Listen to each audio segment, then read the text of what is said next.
It's a cool fall windy afternoon and we had to get our bees ready for the winter. We're going to show you what we did and give you an update on everything that's happened over our first year of beekeeping. And we're going to do that right now.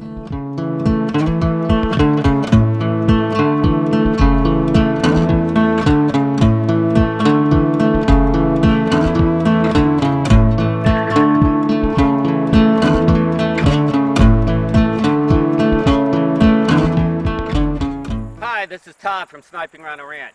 In today's video, we're going to do two things. The first thing we're going to do is we're going to go over this whole first year of beekeeping for us. And the last thing we're going to do is we're going to show you what we did to get our bees ready for winter. It's a cool fall windy day. I don't know if you can hear the wind in the video, but we want to get them ready so we don't have to do anything more. If you haven't seen any of our beekeeping videos, make sure and check them out. We'll have a lot of links in the description.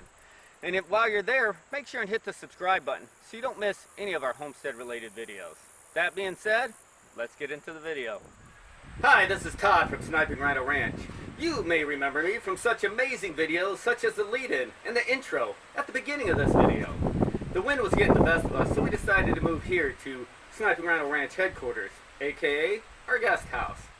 You may have noticed that I had 3 hives behind me earlier.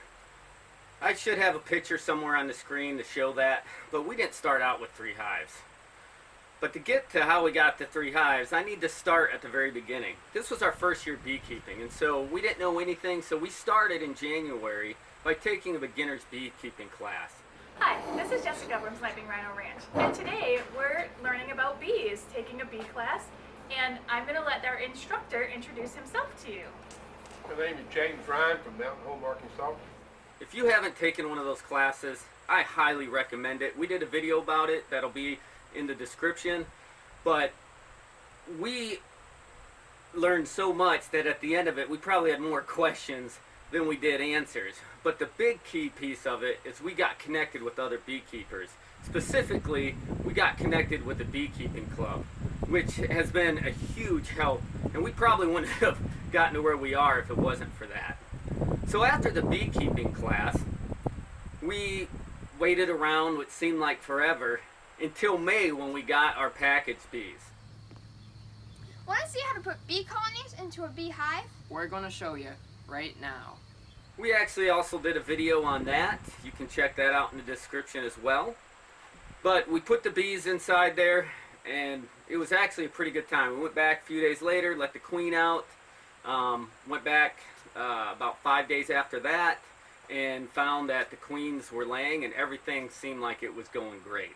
Unfortunately, it wasn't, because about a week later we found out we had lost one of our queens. We had a queen in here a week ago, and now we don't, so that's a little worrisome for us. But we did a video about what we did and how we were able to overcome losing one of our queens. You can check that out in the description as well. And then it was just ops normal.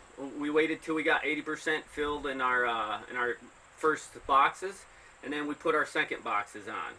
The next kind of big thing that we ran into is we had a swarm. Now, if you've heard anything about bees, or you know anything about bees, a first year hive is not supposed to swarm, and we had one swarm about 3 months after we got our bees.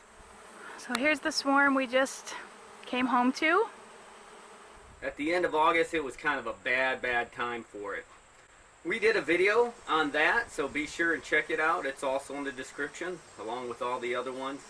But that was kind of a big thing for us, and that's how we ended up with 3. And I'll tell you, I said earlier about being connected with the beekeeping club.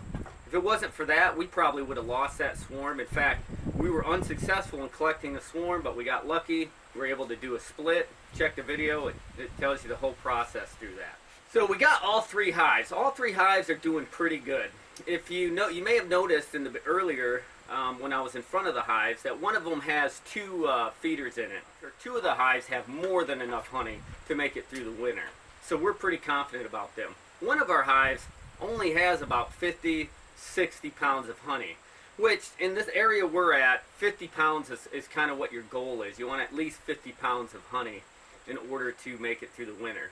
And so it's borderline. So even though we have it shut up our hive shut up for the winter, we do have 2 entrance feeders in that one hive doing a 2-in-1 sugar mix, 2 cups of sugar for every cup of water, just to try to get them to increase their honey production before the cold really starts to hit. That being said, let's talk about what we did to prepare the hives. And we're here in the Ozarks on the Missouri-Arkansas border, and so our winters aren't near as bad as up north. So if you're a beekeeper up north, make sure and research what you want to do. My aunt and uncle who do bees up in Wisconsin do a lot more things than what we do down here. But what we did is pretty much we took the feeders off, we put the inner cover back on the 2 hives that had a feeder. They're definitely building honey in there. So all I have to do is put that on.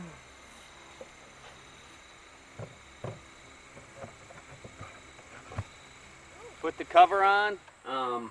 And that was pretty much it. Now, for 2 of our hives, even though it was the first year and we weren't supposed to, we ended up putting the super on there. The reason we did that is they had filled up the hives, built it out, they were getting overpopulated, and to prevent them from swarming late in the season, we put the brooders on there. So, or excuse me, the supers on there. And we put 1 super on each. So what we did is we decided we're going to keep the supers on there. Just it's our first year, we're kind of paranoid on getting through the winter. So we decided to keep the super on there so they had a little bit more honey. The problem is, if you leave the queen excluder on there, the bees won't be able to get up to that honey. When the winter gets here and it gets really cold, the bees all swarm together, and what they'll do is they'll move around as this gigantic ball through the hive, eating the honey so that they can make it through the winter.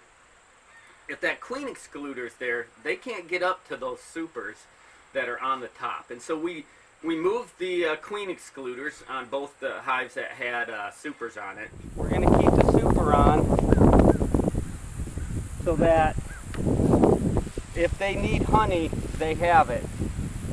But we have to take off the excluder so that when they're in their ball during the winter, they're able to get to that top. If the super's on, they're not going to be able to get to that. So now we have on 2 of our hives, we have screen bottoms. In some places you're going to want to take that off and you want to put a wooden one on there. We don't have to do that here. It doesn't get cold enough. They're still able to maintain, and it allows a little bit of ventilation, but not enough to take the heat out of the hive. So we left those on there. If you have normal beehives, you're going to have normally a bottom that has 2 settings. You can flip it over and you have a smaller setting, which you want for the winter, so mice can't get in. And then you have your normal one. Ours are custom made and they only have the smaller size. It works fine through the summer, and we don't have to worry about either flipping the bottom over so that it makes it smaller, or having to put in a plug. You can put in a plug on some so you don't have to flip it over, because those hives get super heavy when they're full of honey. Some of our hives have over 100 pounds of honey in it, and those brooder boxes get really heavy. So that's pretty much all we did. But that's it. That was our first year. We started with 2. We were hoping to finish with 2, and we ended up going with 3. I'll have the beekeeping playlist at the end of this video and also in the link. Make sure and check that out. While you're there, checking out the videos, make sure and hit the subscribe button so you don't miss any of our homestead related videos. This is Todd from Sniping Rhino Ranch. Have a great day.